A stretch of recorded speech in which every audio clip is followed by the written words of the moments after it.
Om Swastiastu. Om Swastiastu. Om Awigenam Astu Namasidam. Om Sidirastu Tat Astu Swaha. Om Anubadra Kertawiantu Wiswata. Semoga pikiran yang baik datang dari segala penjuru. Pemirsa TVRI, umat Hindu sedharma yang sama berbahagia. Pada kesempatan hari ini, saya Nilu Esimiani akan menemani pemirsa di rumah dalam acara Mimbar Agama Hindu. Kerjasama antara TVRI Sulawesi Tenggara dengan Badan Penyiaran Hindu Provinsi Sulawesi Tenggara. Pemirsa TVRI, umat Hindu sedharma dimanapun Anda berada, marilah kita panjatkan puji dan syukur kehadapan Ida Sang Hyang Widiwasa, karena atas asungkerta lan waranugrahannya, sehingga kita masih diberikan kesehatan, keselamatan, dan kelancaran dalam menjalankan aktivitas sehari-hari. Umat Hindu sedharma yang sama berbahagia, pada kesempatan hari ini kami akan membahas terkait topik etika Hindu, tata berbusana sembahyang ke pura. Nah, untuk membahas hal tersebut, di studio telah hadir dua orang narasumber yang sangat luar biasa. Nah, pemirsa TVRI, mari kita kenal lebih dekat kedua narasumber tersebut. Narasumber kita yang pertama ada Bapak Pande Kadek Juliana. Om Swastiastu Pak Pande. Kemudian narasumber kita yang kedua ada Bapak Putu Danayasa. Om Swastiastu Pak Putu. Pak Pande merupakan Ketua Lembaga Dharma Duta Provinsi Sulawesi Tenggara dan juga merupakan seorang penyuluh agama Hindu di Kota Kendari. Kemudian Bapak Putu Danayasa merupakan seorang dosen di kampus Tah Batara Guru Kendari dan juga merupakan seorang penyuluh agama Hindu di Kabupaten Konawe Selatan. Pemirsa TVRI, umat Hindu sedharma yang sama berbahagia, sebelum kita memulai acara mimbar pada hari ini, alangkah baiknya kita awali dengan doa, agar apa yang kita laksanakan dapat diberikan kelancaran dan tanpa hambatan apapun. Untuk itu, saya silahkan kepada Bapak Pande untuk memimpin doa. Mari kita berdoa sebelum mimbar ini kita laksanakan. Sikap Pamustikarana. Om Swastiastu, Om Awigenamastu, Namasidam, Om Sidirastu, Tatastu, Astu Swaha. Om Rapatastu Narasamdo, Om Pak. Om Aditya Siya Parami Yate Rakteteja Namastuti. Suete Pangkaja Madhyasta Bhaskara Namastuti. Om Ayudi Asoti Wardi Prajnan Sutasya Dharma Sandana Wardisja Santuti Sabda Wardaya. Om Siyam Bantu Sukam Purnam Bantu. Om Dewa Suksuma Paramatindya. Om Santi Santi Santi Om. Suksuma Pak Pande. Pemirsa TVRI, umat Hindu sedharma yang sama berbahagia, berkaitan dengan tema kita pada hari ini, etika Hindu, tata berbusana sembahyang ke pura. Mari kita korek lebih dalam bersama kedua narasumber kita.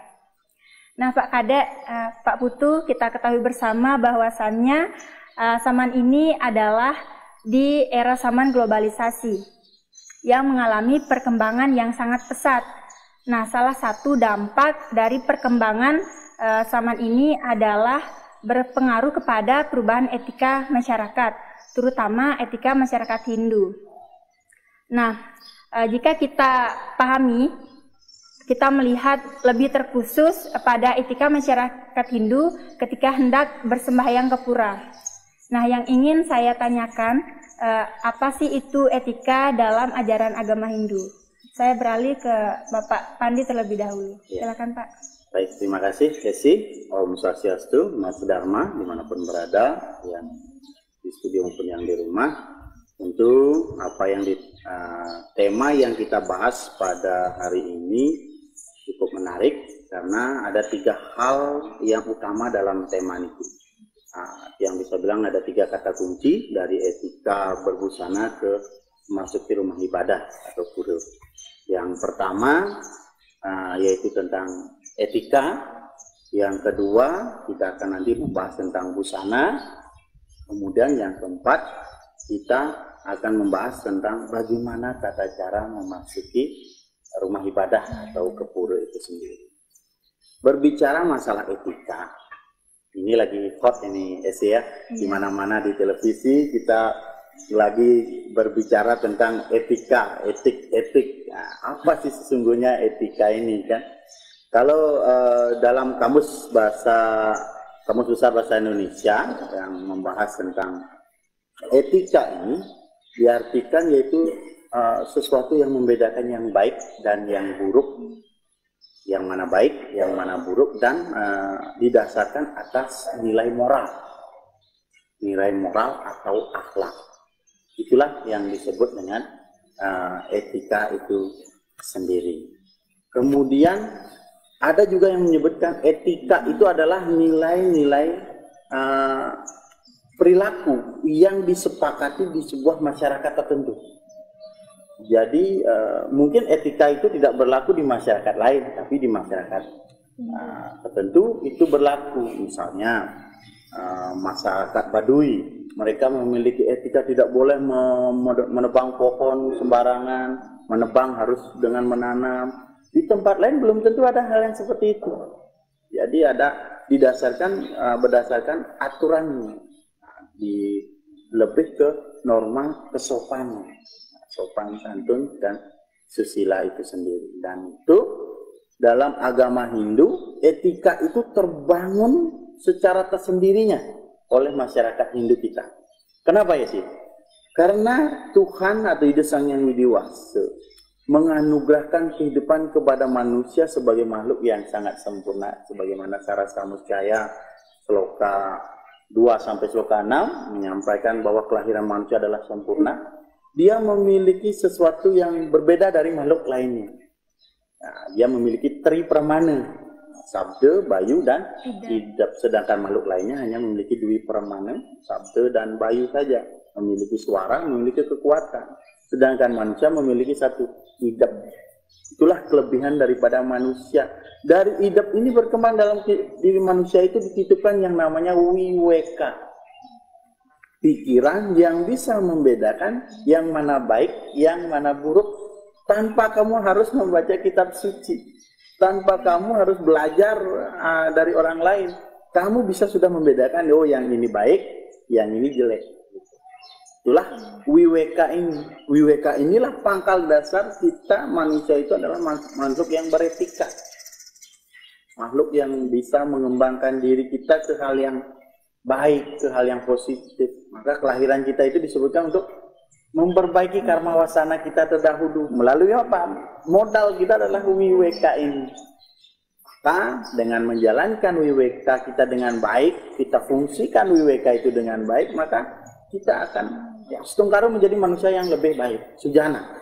Karena bisa membedakan, oh ini baik, ini buruk, ini hitam, ini putih. Nah, itulah dasar dari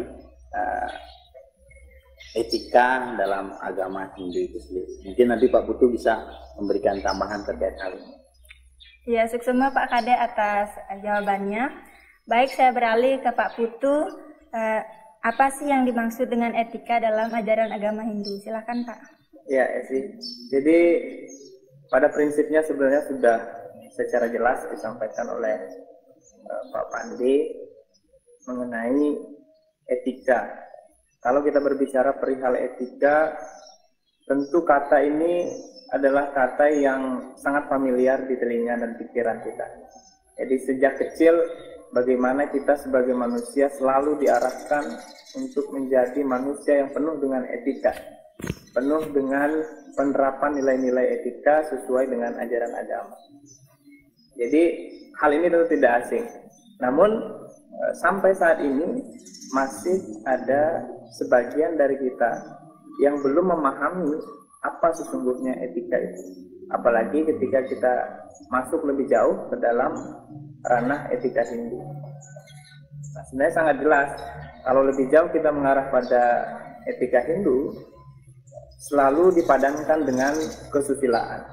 Kalau kita berbicara tentang susila, kita akan berbicara tentang satu dari 3 bagian kerangka dasar kita beragama, yang tentunya menjadi hal yang sangat wajib untuk kita pahami bersama.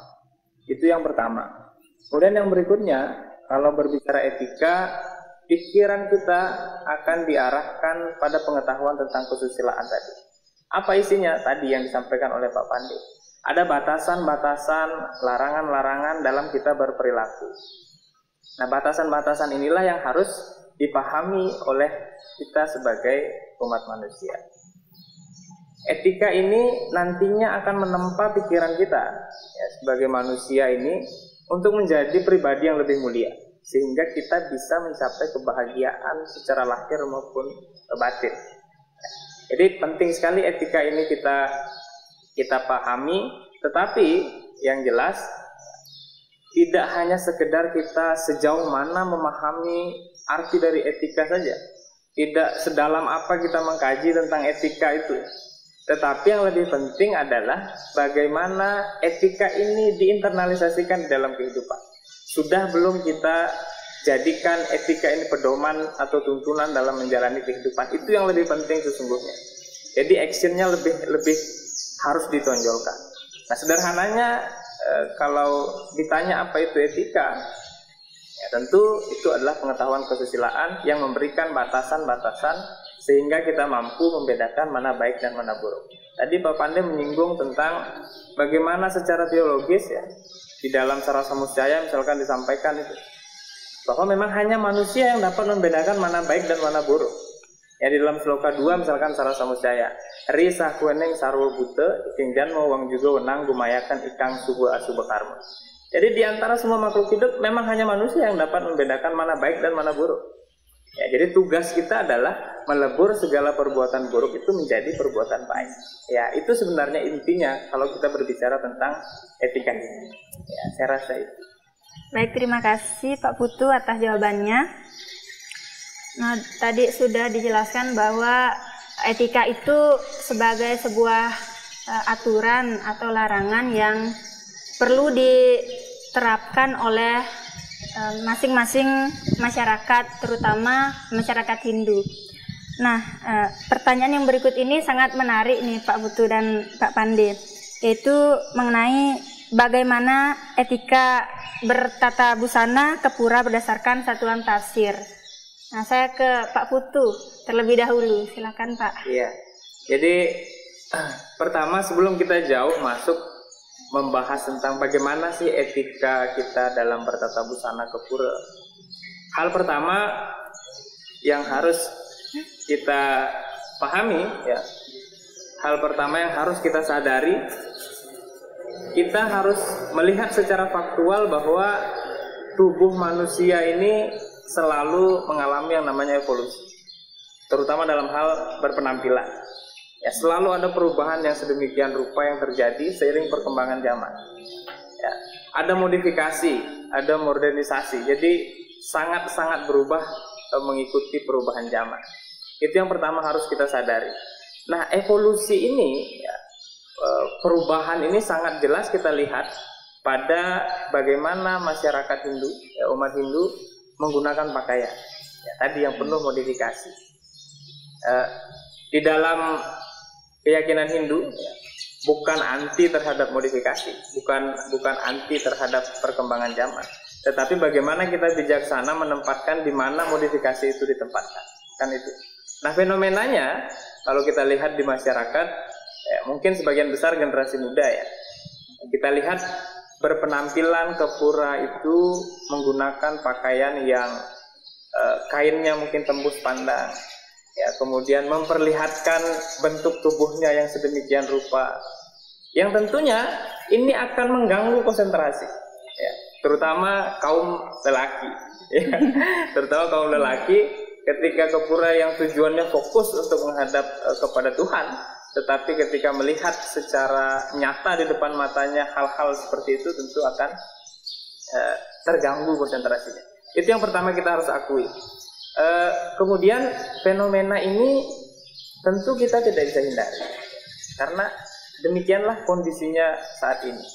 Tetapi bagi saya pribadi harus ada pendekatan yang lebih mendalam mengenai kondisi bagaimana kita berpenampilan. Ya, kalau dalam sebuah studi keilmuan, ya, dalam bidang keilmuan ada yang disebut dengan teoestetika.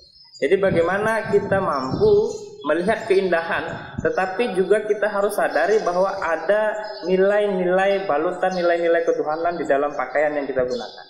Ya, sejauh ini kita kadang lupa, karena kita terpengaruh dengan bagaimana kita menunjukkan eksistensi kita supaya terlihat cantik, supaya terlihat tampan, supaya terlihat begitu mempesona dengan segala balutan kemewahan yang kita punya. Kita lupa bahwa dalam pakaian yang kita gunakan itu ternyata ada nilai-nilai teologis, ada nilai-nilai filosofisnya dari ujung kaki sampai dari ujung kepala sampai kaki. Ya. Jadi ini yang terkadang umat kita lupa, sehingga harus ada pendekatan, memang harus ada kesadaran bahwa apa yang kita gunakan ini penuh dengan nilai-nilai ketuhanan. Nah, itu yang perlu. Jadi ada sudut pandang baru bagaimana kita melihat keindahan dibalut dengan nilai-nilai ketuhanan. Itu yang sangat penting sebenarnya, dan sering sekali kita lupakan. Nah, pendekatan ini harus menjadi kesadaran bersama. Ya, tidak bisa dilakukan hanya oleh satu orang saja. Jadi yang jelas kalau kita berbicara tentang tata busana, etikanya seperti apa? Satu, pasti harus sopan. Ya, satu harus sopan. Tetapi yang jelas kalau etika Hindu dalam berbusana, kita akan mengarah pada konsep yang disebut dengan tadi, teoestetik itu. Yang jelas konsep yang ditawarkan oleh Hindu yaitu 3, Satyam, Siwam, Sundara. Ya. Keindahan itu adalah Tuhan. Tuhan itu adalah sumber keindahan. Kan begitu konsep estetika Hindu kita. Jadi harus kebenaran, Tuhan itu sebagai sumber daripada kebenaran. Itu konsep Satya. Begitu juga kesucian dan keindahan. Sehingga apapun yang kita gunakan tidak boleh lepas dari nilai-nilai itu. Apalagi ketika kita berbicara dalam tatanan menggunakan pakaian ke tempat suci. Ya, harus ada batasan-batasan. Jadi dalam ranah lebih mendalam, ya, dalam pandangan keagamaan Hindu, dari ujung kepala, ya, udang yang kita gunakan ini simbol dari Trimurti. Ya. Jadi ada beberapa tafsir yang menyampaikan ini, simbol dari Trimurti. Yang kanan, kenapa dia lebih tinggi, dia simbol daripada Sang Hyang Siwa. Kemudian yang kiri, ini janggarnya, dia adalah simbol dari Dewa Brahma. Kemudian simbol yang hidup di tengah ini adalah simbol daripada Dewa Wisnu. Kemudian ada juga yang lain menafsirkan bahwa udang ini, pengikat kepala ini adalah simbol pengikat indria, ya, pengendali pikiran. Yang namanya kita ke tempat suci, ya, pikirannya harus terkendali. Ya, itu udang. Kemudian kalau wanita misalkan, ya, wanita kan tidak menggunakan udang. Jadi dia ada pepusungan. Ya. Jadi ada rambutnya itu diikat sedemikian rupa agar tidak ada satu helai pun rambut yang jatuh dan mengotori kesucian pura. Ya, mungkin nanti kita akan bahas lebih mendalam tentang itu. Kenapa? Makanya kalau kita lihat wanita-wanita Hindu kalau ke pura itu pasti rambutnya terikat, menggunakan sanggul dan lain sebagainya. Kemudian baju, ya. Baju kalau laki-laki mungkin safari, kemudian yang wanita itu menggunakan kebaya. Nah, secara teologis mungkin tidak terlalu jauh mendalam tentang ini, tetapi ini mengarah pada wilayah etis dan etiknya saja. Ya. Sopan tidak layak tidak kita pakai pakaian seperti ini ke tempat suci, itu yang harus dipertimbangkan. Kemudian ke bawah, ya, ada kaman. Ya, kalau untuk laki-laki ada kancut atau lelancingan. Ya, lelancingan. Jadi itu juga tafsirnya bermacam-macam. Ada simbol katanya lelancingan itu adalah penghormatan kepada Ibu Pertiwi. Kemudian juga sesuai dengan jumlah lipatannya simbol pengendalian daripada kotoran dan lain sebagainya. Selain itu juga Lelancingan itu adalah simbol daripada purusa, jadi simbol daripada lingga. Kalau yang wanita tidak menggunakan itu, simbol daripada yoni, perdana. Kemudian ada sesaputan ya saput yang menjadi perisai kedua atau perisai paling depan, menghalangi hal-hal negatif masuk ke dalam. Ya, kemudian ada sentang dan lain sebagainya. Sentang sebagai simbol purusa, kalau laki-laki diikatnya di kanan, perempuan ikatnya di kiri. Ya. Itu berarti semua dari ujung kepala sampai bawah ini sangat-sangat penuh dengan pemaknaan keagamaan. Ya. Jadi sudah selayaknya kita secara etika memahami apa yang kita gunakan ini, sehingga tujuan kita melakukan persembahyangan itu benar-benar memang menuju ke Tuhan, bukan hal-hal ya kurang lebih itu. Mungkin nanti Pak Pandey akan menambahkan perihal pemaknaan secara lebih jauh. Yang jelas etikanya seperti itu. Etika berpakaian itu harus dikedepankan dalam upaya satu, pasti menjaga kesucian tempat suci itu. Kedua, tentu menghindari pikiran-pikiran yang liar akibat daripada pengaruh ketidakmampuan kita mengendalikan indria. Ya, kurang lebih itu. Baik, terima kasih Pak Putu atas penjelasannya. Pemirsa TVRI Umat Hindu Sadharma yang sama berbahagia, sangat menarik sekali pembahasan kita pada hari ini. Namun bincang-bincang akan kita lanjutkan setelah jeda pariwara berikut ini. Tetaplah bersama kami dalam acara Mimbar Agama Hindu.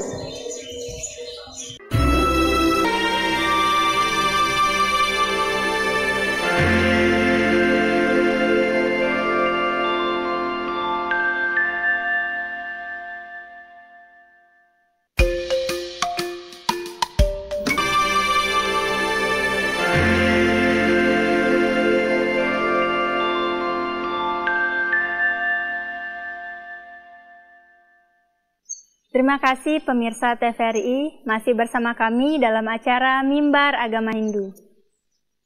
Terima kasih kepada kedua narasumber karena masih setia menemani kita di sini dengan tema yang sama, yaitu etika Hindu, tata berbusana sembahyang ke pura. Nah, Pak Putu dan Pak Pandey, kita sudah membahas tadi mengenai tata busana ke pura berdasarkan satuan tafsir yang telah dijelaskan oleh Pak Putu. Nah, sekarang saya beralih ke Pak Pandey. Nah, silakan Pak. Iya, terima kasih Esi. Jadi umat Sadharma, tata berbusana ke rumah ibadah atau ke tempat ke pura dalam agama Hindu sebenarnya sudah dari dulu diatur.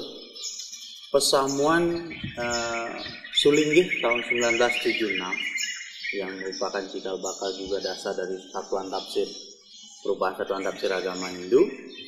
Di situ menyebutkan tentang bagaimana etika atau tata busana orang ketika ke pura. Yang mana kalau secara standarnya seorang laki-laki wajib menggunakan kamen, menggunakan baju, senteng, dan menggunakan alas kaki. Nah, ini opsional. Juga demikian perempuan menggunakan kamen, menggunakan senteng, menggunakan baju kebaya. Tahun 76 itu belum diwajibkan sekali menggunakan udeng, walaupun udeng sudah ada banyak, karena kan tidak semua zaman itu udeng itu merupakan, ikat kepala ini merupakan barang mewah di zaman itu juga. Tidak sembarang orang menggunakan udeng. Jadi orang-orang yang istilahnya memiliki kedudukan itu baru dia memiliki pakaian yang lengkap dalam terutama adat busana Bali. Kalau kita berbicara Hindu suku etnis Bali. Kemudian di tahun 1975 juga sebelumnya dalam seminar agama Hindu di Amlapura juga ditetapkan berbagai macam jenis bagaimana tata tertibnya orang masuk ke dalam pura. Hal ini ternyata penting. Kenapa harus diatur sebagaimana tadi dijelaskan oleh Pak Putu terkait berpakaian. Esi juga menjelaskan bagaimana zaman sekarang ini, perubahan zaman dari tahun ditetapkannya bagaimana kita berbusana tahun 76 itu sampai sekarang, perubahan fashion itu terus berlaku. Umat Hindu pun mau tidak mau juga mengikuti hal ini dalam berpakaian. Namun Kembali lagi kita harus selalu ingatkan kepada umat Hindu kita, terutama generasi muda, terkait berpakaian ini. Kenapa harus diatur dalam memasuki rumah ibadah, berpakaian itu seperti apa? Sara Samuscaya Sloka 82 dia menyampaikan seperti ini. Sarwang pasyati caksunam, manok yuktena caksuna, manasi wiyakulit jati pasyanapi na pasyati. Yang mana artinya mata memang dikatakan dapat melihat berbagai benda.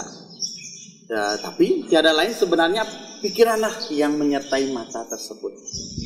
Jadi jika pikiran bingung, maka nafsulah yang menguasai kita. Maka pikiranlah yang memegang peranan penting dalam hal ini.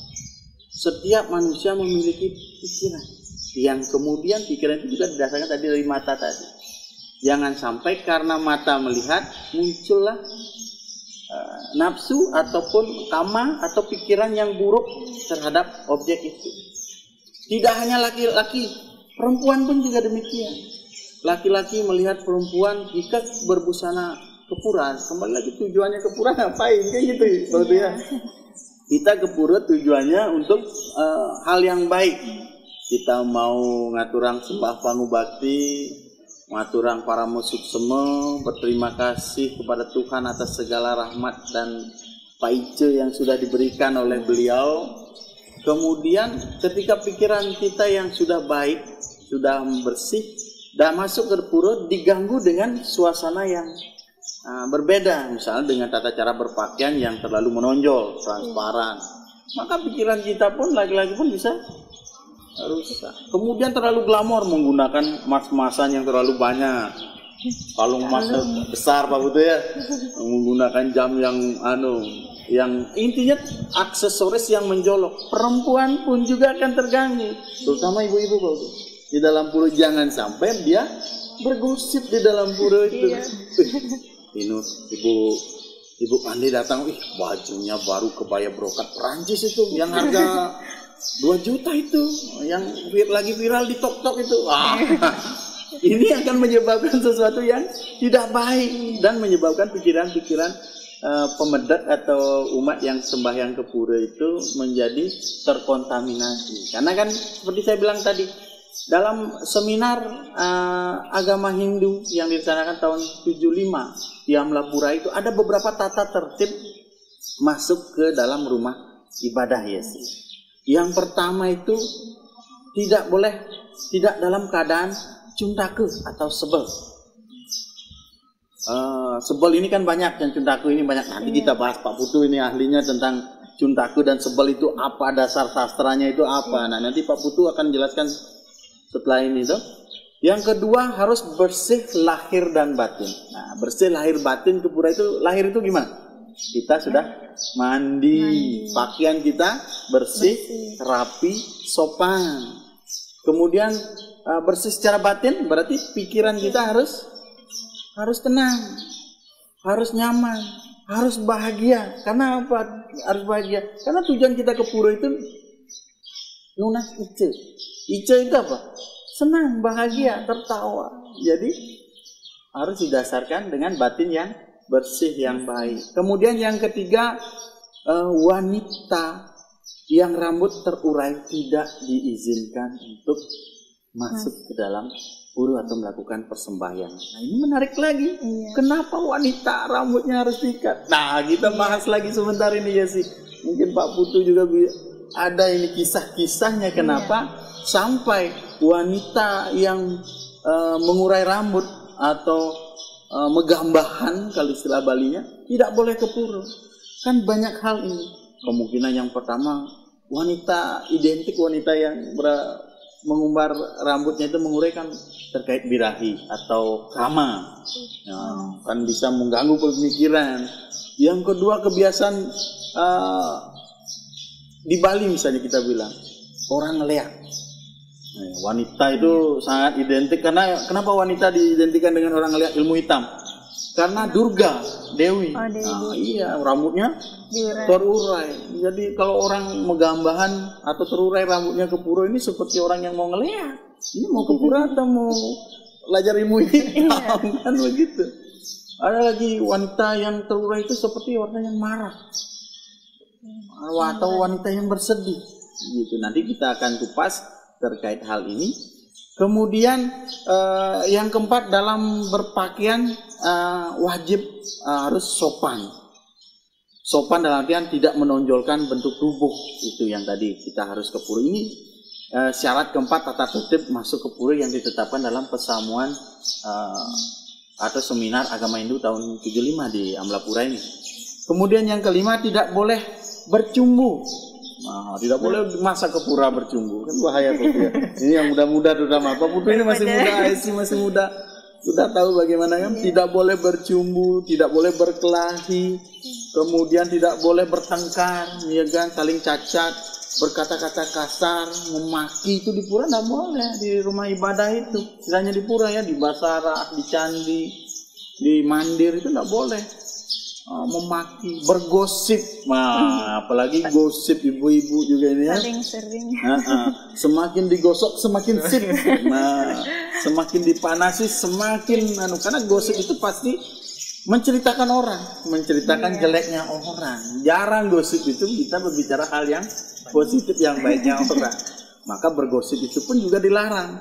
Menyusui bayi juga dilarang, terutama di Mandala Utama, Madya, dan Nista. Kalau mungkin di luar, di Wantilan atau sekarang kan ada juga pura layak anak, layak ibu menyusui. Jadi akan di fasilitas pura itu, di luar pura itu bagus disiapkan, disediakan fasilitas untuk menyusui, untuk ibu yang menyusui. Jangan sampai ibu menyusui dilarang untuk ke pura kan justru salah itu. Gitu.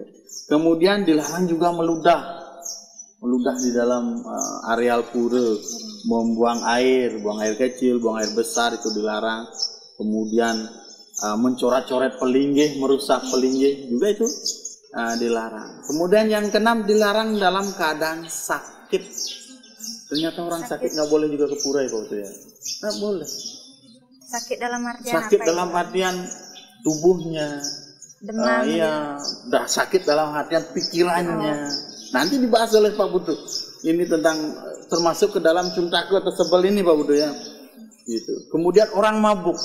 Nah, orang mabuk ini bahaya kalau masuk ke pura. Muntah di pura, kotor puranya. Tentu yang intinya tata tertib ke pura itu dibuat untuk menata pura itu agar selalu suci, bersih. Pada intinya orang ke pura itu harus mengikuti, berpakaian itu harus mengikuti norma susila, etika, dan pertimbangan kebijaksanaan. Wise people, penting ini dia dibahas. Jadi begitu yang terkait tata tertib masuk ke dalam pura berdasarkan Satuan Tafsir Agama Hindu yang sudah ditetapkan dari tahun 75 dan 76 itu. Ya. Baik, terima kasih Pak Pandi atas penjelasannya. Sangat menarik sekali Pak pembahasannya. Jika kita mengorek lebih dalam, tadi Bapak Pandi sudah menyinggung mengenai tata rambut wanita, Pak Putu sudah menyinggung juga tadi. Nah, yang ini yang ingin saya korek lebih dalam Pak, mengenai tata rambut. Kenapa sih wanita itu rambutnya tidak boleh diurai ketika pergi ke pura? Silahkan kepada Pak Pandi. Oh ya, boleh. Terlebih dahulu.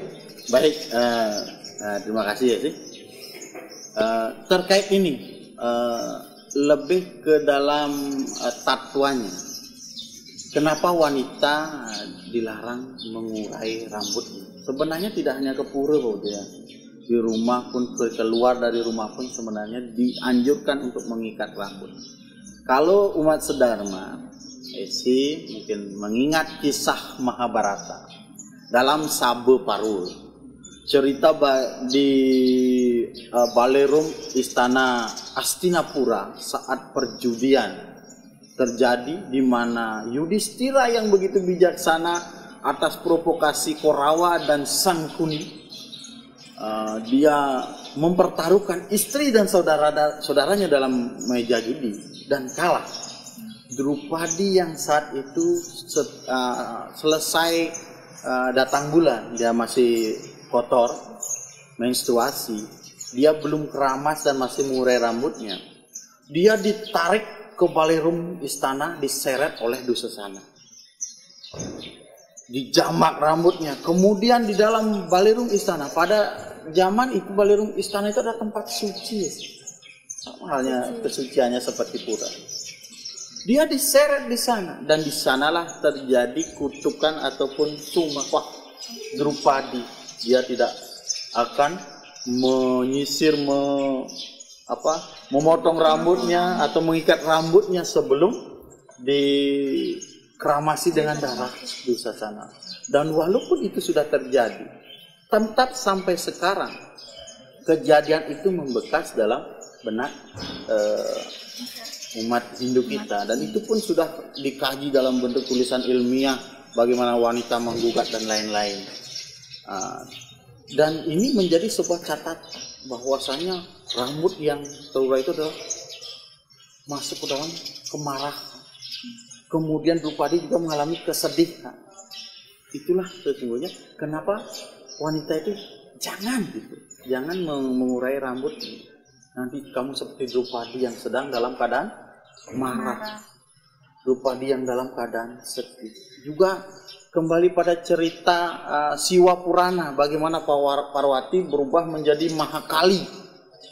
Rambutnya terurai seperti Rangda. Mungkin tahu bagaimana Rangda di Bali. Lidahnya menjulur, giginya tajam naik. Ini sesuatu yang seram sekali, sehingga dikatakan jangan mengurai rambut atau tidak mengikat rambut kalau ketika kita keluar rumah ataupun ke tempat ibadah. Baik, Pak. Pak Putu yang jelaskan berikutnya, sesi berikutnya. Baik pemirsa TVRI, umat Hindu Sedharma dimanapun Anda berada, jika kita korek lebih dalam, sangat menarik sekali pembahasan kita hari ini. Namun bincang-bincang akan kita lanjutkan setelah jeda pariwara berikut ini. Tetaplah bersama kami dalam acara Mimbar Agama Hindu.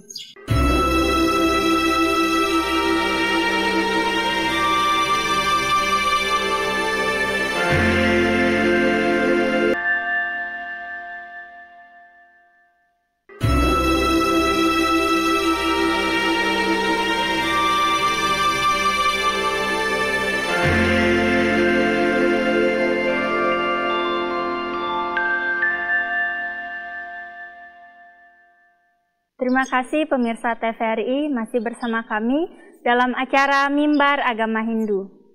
Masih membahas tema yang sama, yaitu etika Hindu, tata berbusana sembahyang ke pura. Nah, Pak Pande, Pak Putu, tadi kita sudah membahas mengenai tata rambut wanita ketika hendak ke pura tidak boleh diurai, sudah dijelaskan oleh Pak Pande. Nah, sekarang saya beralih ke Pak Putu mengenai tata rambut dan jenis-jenis cuntaka, apa yang termasuk dalam cuntaka itu, dan mengapa rambut perempuan itu tidak boleh diurai saat ke pura. Silahkan Pak. Iya, sih. Jadi pada prinsipnya ketika kita berbicara kenapa wanita itu tidak boleh terurai rambutnya pada saat pura, sebenarnya kalau kita melihat historisnya tadi yang disampaikan oleh Pak Pandi. Jadi kita mengingat bagaimana sakit hatinya Dewi Drupadi. Bayangkan saja seorang wanita diseret ke balerum istana Hastinapura. Di sana ada guru-guru spiritual yang pemahamannya sangat tinggi. Ada orang-orang yang sangat bijaksana. Tetapi tidak ada satupun yang bisa menghentikan perilaku Dursasana. Betapa sakit hatinya dia. Sebagai seorang wanita diperkosa hak-haknya, bukan fisiknya, diperkosa hak-haknya, kemudian dia dilucuti di depan para orang-orang yang bijaksana. Seandainya mungkin di sana adalah kumpulan orang yang tidak berpengetahuan, mungkin itu hal yang wajar dalam tanda kutip. Tetapi di sana orang-orang yang berpengetahuan tinggi, tidak hanya pengetahuan secara akademik tetapi spiritual sangat luar biasa. Ada kakek Bhisma, ada guru Drona, ada Yudhistira di sana. Tidak ada satupun yang bisa menghentikan si Dursasana. Bayangkan saja betapa sakit hatinya dia. Sehingga itulah tadi yang menjadi dasar kalau kita mengingat bagaimana peristiwa itu dalam Sabha Parwa, khususnya kalau tidak salah itu dalam subbab Ditya Parwa. Jadi di sana disampaikan, Drupadi menyampaikan sumpahnya bahwa dia tidak akan menyisir rambutnya, dia tidak akan memotong rambutnya, dia tidak akan mengikat rambutnya kalau belum keramas dengan darah dari Dusasana. Sedemikian bencinya dia, sedemikian sakit hatinya. Tadi walaupun sudah terwujud isi sumpahnya, maka peristiwa itu secara otomatis akan mengakar di dalam pikiran masyarakat Hindu, khususnya kita etnis Bali misalnya. Jadi tidak bisa dilupakan peristiwa itu, sangat penuh dengan kesedihan, penuh dengan rasa dendam.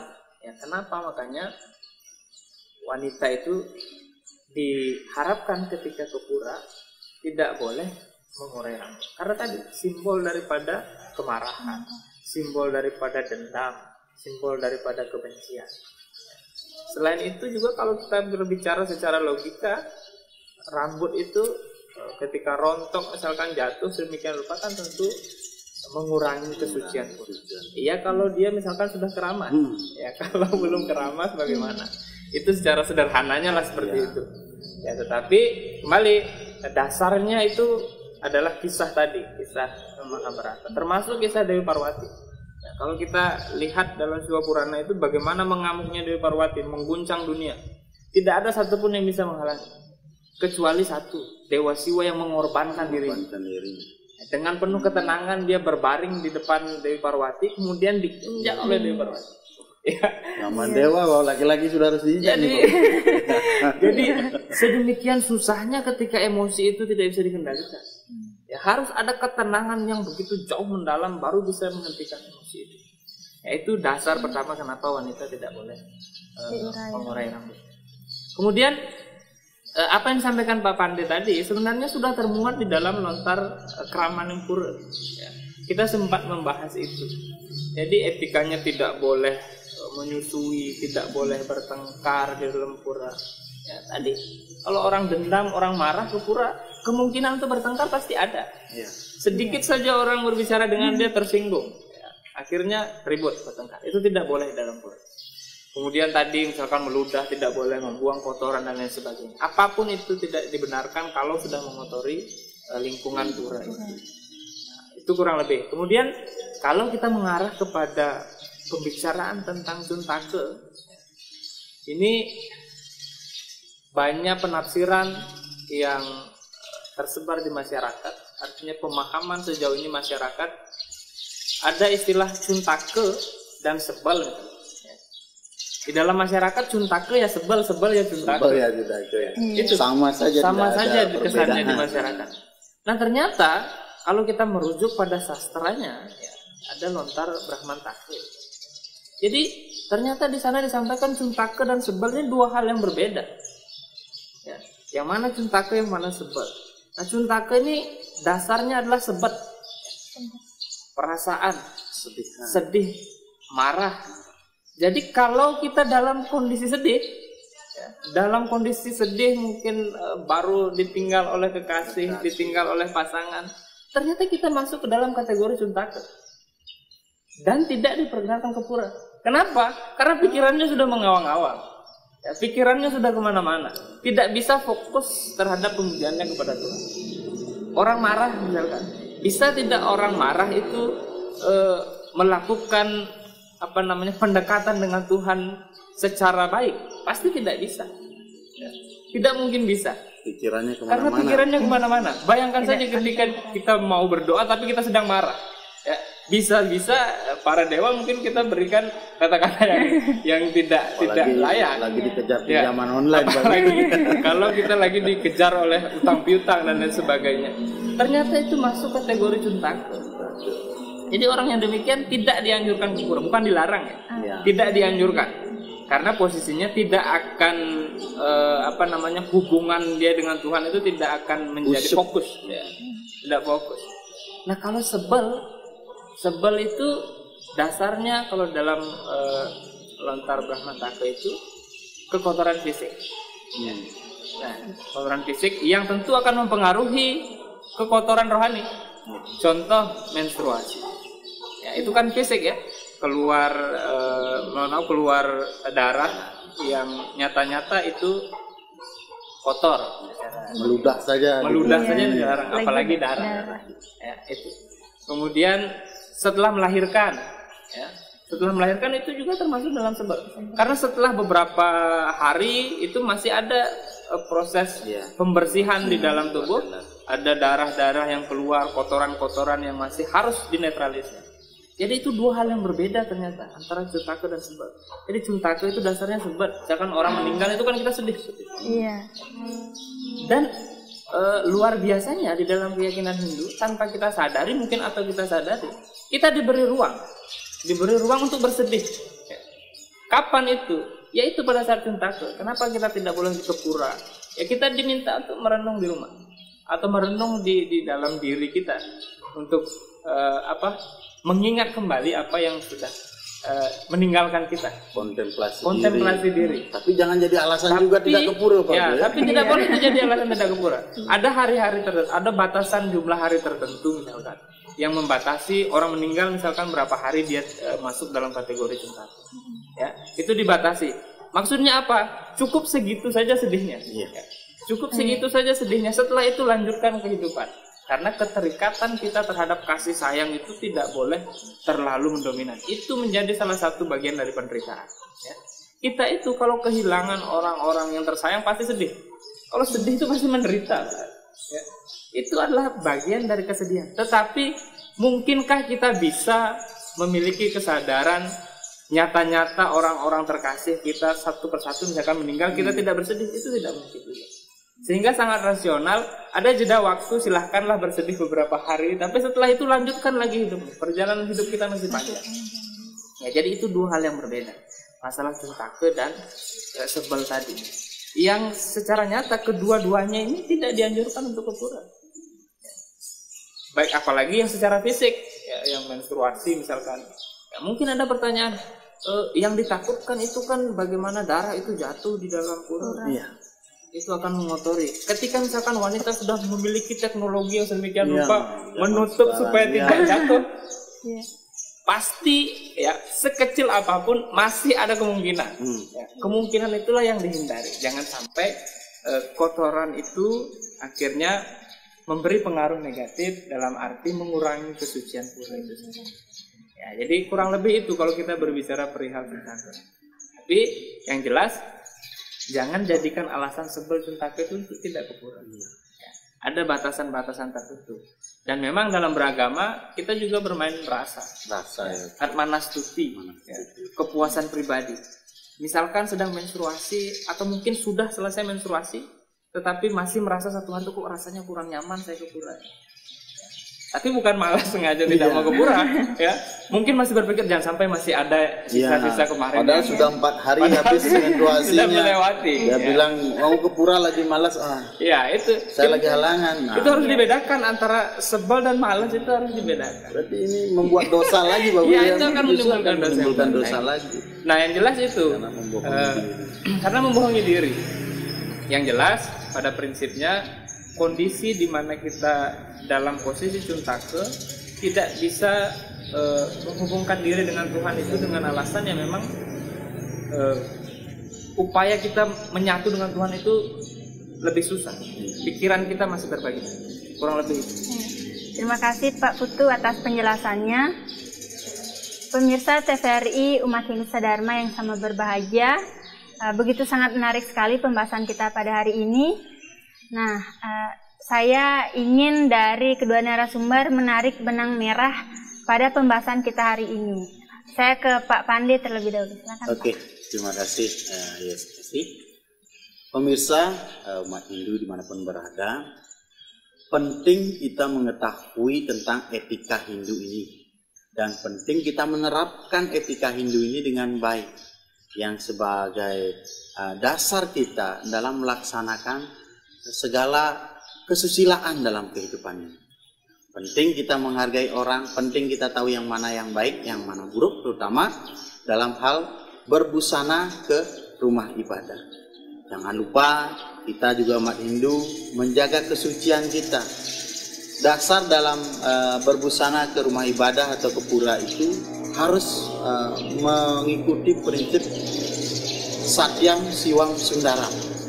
Satyam artinya kebenaran, Siwam artinya kesucian, dan Sundaram keindahan. Jadi tiga hal itu harus dilakukan dengan etika yang baik, dengan sopan santun yang baik, dengan kebijaksanaan yang baik. Jadi yang mana pakaian yang memang tidak bisa digunakan atau tidak boleh atau mengganggu orang lain ketika kita gunakan keluar atau ke rumah ibadah kita sembahyang, janganlah digunakan. Gunakanlah pakaian yang lebih beretika agar suasana dalam persembahyangan umat Hindu itu selalu bisa khusyuk dan bisa menyatu kepada apa yang diinginkan. Baik, semua Pak Pande, silakan Pak Putu menarik benang merah pada pembahasan hari ini. Ya, kalau kita berbicara tentang etika Hindu, apalagi dalam tatanan busana adat kepura, yang jelas sesuai dengan apa yang kita sudah bahas tadi, harus aspeknya meliputi tadi, Satyam, Siwam, Sundaram. Benar, ya, benar tidak kita berpakaian, sopan santun atau tidak, kemudian kesucian, bersih dan lain sebagainya, dan kemudian keindahan. Ketiga unsur ini tidak mungkin bisa dilepaskan, tetapi bagaimana ketiga unsur ini harus berjalan beriringan. Tidak hanya indah saja, tidak hanya benar saja, tidak hanya suci saja, tetapi ketiganya berjalan beriringan. Pada dasarnya, konsep yang diajarkan dalam tatanan etika Hindu menjelaskan sedemikian rupa tentang etika kita ke tempat suci. Meskipun secara eksplisit dalam kitab suci tidak dijelaskan, tetapi inilah fungsi daripada Wiweka yang harus kita gunakan untuk membedakan mana yang baik dan mana yang tidak baik. Itu saja. Baik, terima kasih Pak Putu, Pak Pande atas penjelasannya. Pemirsa TVRI, umat Hindu Sadharma yang sama berbahagia, pada pembahasan hari ini bisa saya tarik kesimpulan bahwasannya etika dalam berbusana sembahyang ke pura itu menjadi sangat penting diterapkan oleh umat Hindu agar kita dalam melaksanakan persembahyangan sehingga pikiran dan hati kita menjadi suci, nyaman, dan konsentrasi dalam melaksanakan persembahyangan. Pemirsa TVRI umat Hindu Sadharma yang sama berbahagia, sudah tidak terasa 60 menit sudah kami menemani pemirsa di rumah. Semoga apa yang kita bahas pada hari ini dapat bermanfaat bagi kita semua, bagi seluruh umat Hindu yang ada di Indonesia. Saya mengucapkan terima kasih kepada kedua narasumber karena telah memberikan ilmu pengetahuannya kepada kita semua. Terima kasih Pak Putu, Pak Pande atas waktunya. Pemirsa TVRI, sebelum kita akhiri acara mimbar pada hari ini, kita tutup dengan doa. Saya silahkan kepada Pak Putu untuk memimpin doa. Baik, sikap Amustikarana. Om Maulida Mastu Namasida. Om